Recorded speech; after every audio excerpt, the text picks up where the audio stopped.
Hi guys, you're back with Juzzy, and today we're going to look at the install of a aftermarket horn for the Honda Rebel 500. Now, before I purchased my bike, I bought a whole suite of parts in anticipation that there might be some delivery delays, etc, etc. So in case you haven't subscribed to this channel and you're looking for some content on how to do some how-tos, modifications, or riding with the Honda Rebel 500 Special Edition, then go ahead, take a minute right now, hit that subscribe button, and stay tuned for some further quality content. So what we're looking at today is a horn which is a direct replacement for the factory horn. And as you can see, it says Oxford Foghorn. Now this is a 4.5 amp, 105 decibel horn, and I purchased it brand new from eBay. I'll put a link to the place where I purchased it on eBay, and I think that it was around about $30 delivered, which was a excellent price. I'd seen a couple of people post in some of the Honda Rebel Facebook groups that it was a direct replacement, and that the key thing about it is that you didn't have to worry about doing a relay install. So for those, factory horn sounds like as a short beep. Now it's not too bad. It's it's decently good. It's not a low pitched horn. Now it might be a little bit different for previous models of this bike, but this is a 2022 and it's a special edition. I don't know if it's any different or not to other horns. It certainly looks similar. Alright guys, so inside the box you get a horn which is just in a bubble wrapped bag, and here's what it looks like when you remove it.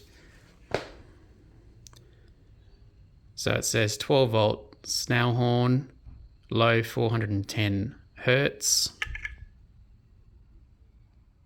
It's got Oxford branding on it. It's nice and black, so hopefully when it fits in, it should be all black there. Now, so the extension brackets are really thin, and they're just used obviously if you need to move the horn around. This is not a kit for the Honda Rebel, it's just a horn, and they give you some mounting options just in case. Alright, so this is a 10mm ratchet spanner that I've got, and the reason why I want to remove this bolt is because it won't be as easy to get a socket in to remove this horn. So if we remove this bolt, then as you can see, the horn gets some leverage, and then yeah, it'll be much easier to take the horn out. So that was very easy. There is, I think, a welded nut. Yeah, there's a welded nut on the back of this bracket, so you don't have to worry about a nut falling down anywhere. But as you can see, now that the horn has been released from that bracket, it's way easier to get access to undo that nut. So that looks like it's a 10 again. This time I can't get the spanner in there, but if I disconnect these terminals, then I'll be able to get easy access to that. So I'll just pull these terminals off. Just having a look.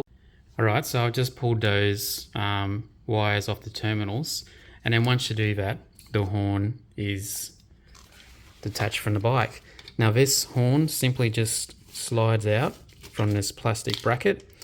And let's have a look at the factory horn here. It's got 12 volt Nico Thailand. Just got some terminals. As you can see, it's just got a simple bracket, just like this aftermarket one. What I can notice straight away between these two is that the spacing for the terminals is a lot narrower than the aftermarket unit. So what might end up happening is that this bracket probably won't be able to be used. So that is how it was.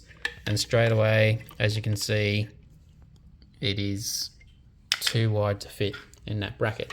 Now we don't have to use that bracket. The bracket serves no purpose at all except for just to hold it.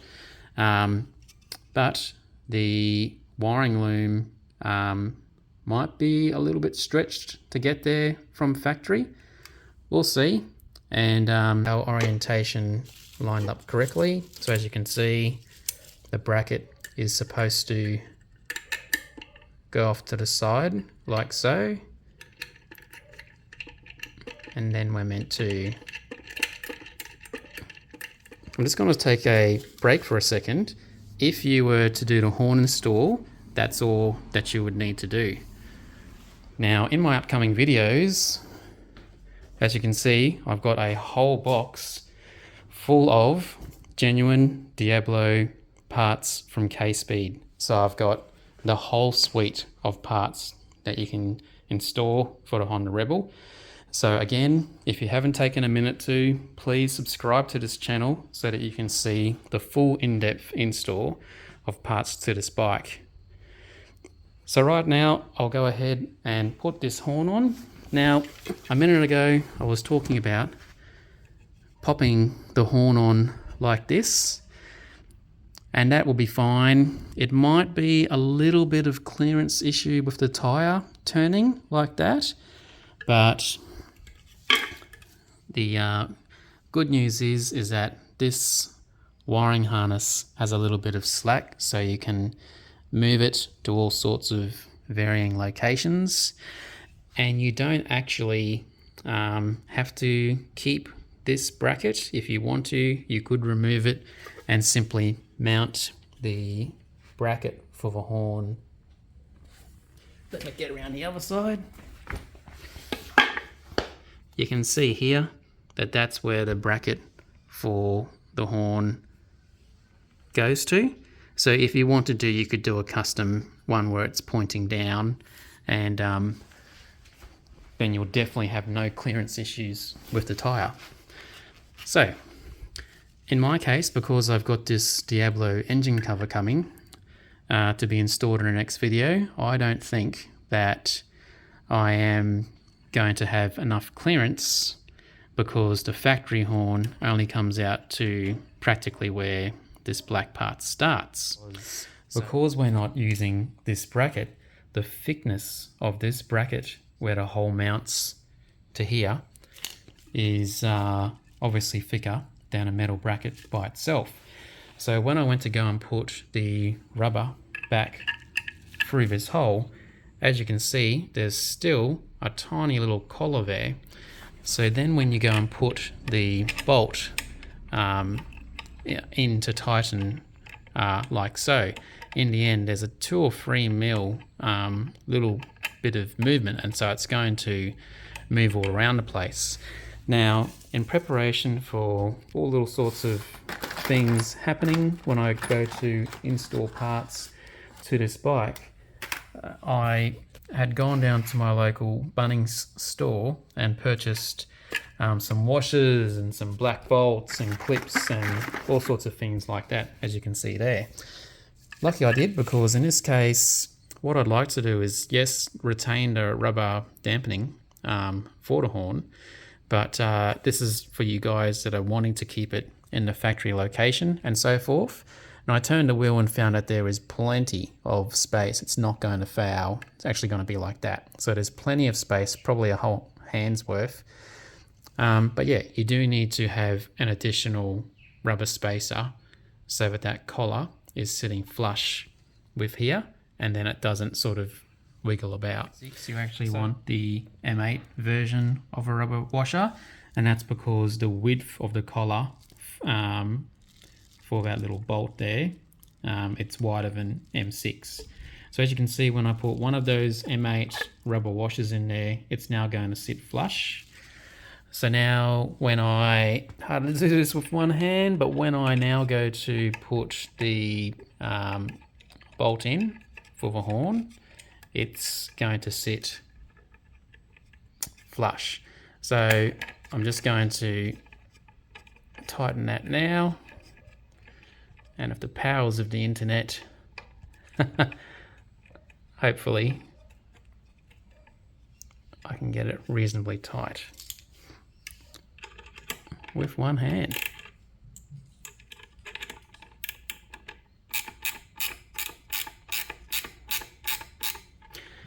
Now as I'm tightening with this ratchet spanner, I'm not wanting to hit the headers, don't want to discolor it or anything like that. All right, so I'll put my hands to good use here and I'll show you what it looks like when it's mounted. So now you can see I have put the two of the M8 rubber washers in and it's in a sturdy state now.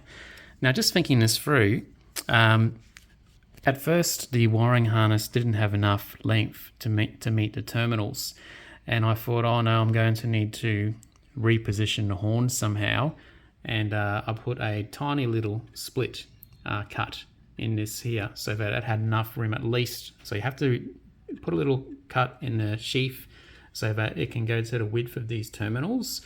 Just in case you're wondering, or if you've got another sort of branded horn that you're going to install, from factory, the loom for the horn comes with a bend, so it is actually, they are allowing you to install a longer or horn in a different location.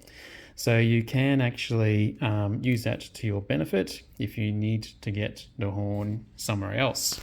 Now, this is where the factory horn sits with the terminals on the bottom, but I've just realized that when it rains, water is going to enter straight in the horn here, and then it's going to have nowhere to get out. So that's not really ideal. I think probably the better thing to do would be to turn this horn then so that it either faces left or right, and it can't go this way because then the harness is fouling a radiator hose, and it can't go too much that way because the terminal's in the way. So it does look like the best thing to do will be to flip the horn so that the horn there is facing down. Let's just have a look at what that looks like and see if the terminals, if the harness can reach the terminals. Okay, so because I could not get the horn to mount on the top due to the wiring harness being in the way, it looks like I'm going to have to look at bending the bracket that came in from factory in the Oxford Foghorn box. I do actually have a few 90-degree type brackets that are just in my cupboard, and I could mount the horn, I guess, a different sort of way, but it appears the best option would be to put this bracket into a vise and sort of bend it in such a way that the horn could sit like this. This way we still have room to get to the oil filter to remove it, and I still can use this bracket for the K-Speed engine cover mount. So before I decided to do any of that, I thought, well, I'll just connect it, test the horn and see how it sounds, because the 2022 model horn, that actually seemed relatively loud to me. It just wasn't a deep sort of sound. So let's just get that key and just check if this horn actually sounds loud enough. So let's give it a go.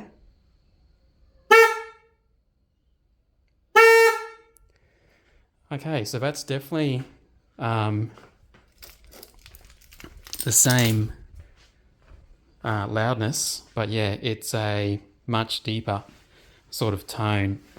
So if I can get this horn to work, it would be ideal. And success. So as you can see, I have utilized one of these brackets, which I'll put a link for in the description, which I purchased from AliExpress. And now I've got the horn in a location where, as you can see, there is so much room now for the belly pan cover or engine cover to be installed.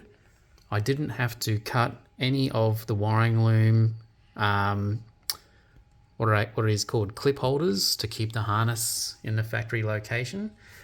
The original horn bracket is in the factory location. I've just got the bolt and rubber there because I again will need to have this part for the belly pan cover in the next video.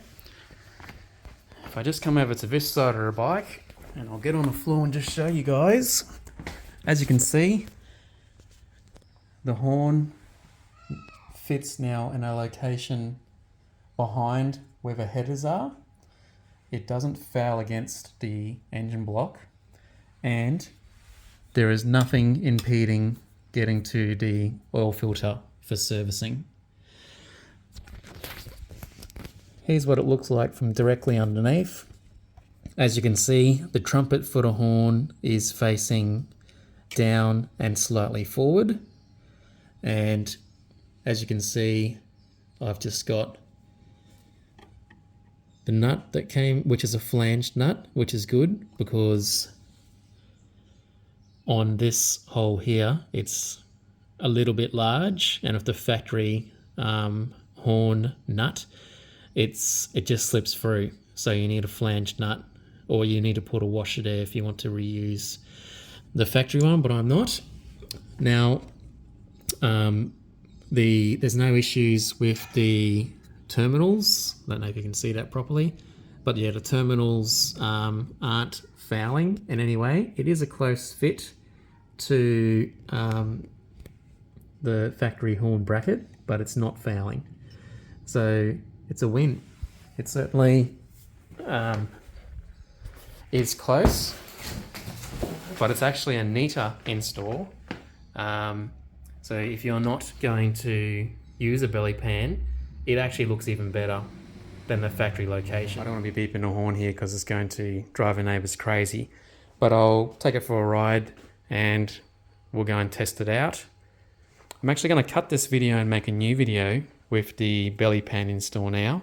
So when you see the bike with the horn on, you'll see that it actually looks like it's different because it's got the engine cover on it.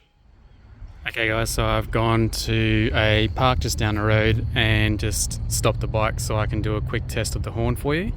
So as you can see, the horn is not visible, particularly because I now have a Diablo belly pan that's been installed. But just to let you hear what the sound is like. So let's give it one long press now. Yeah, so it's much more of a deeper tone than the standard tone. So as you can see, no blaringly obvious grey parts. You can just make out the back of it there from underneath the keys. And yeah, so I've found it to be a worthwhile mod. Yeah, it's certainly not on the list of priorities of things for the bike, but if you wanted to customize your ride, then yeah, certainly you can do it. And I think it gives more of a present sort of tone. Hope you've enjoyed this video, guys, and I'll see you in the next one.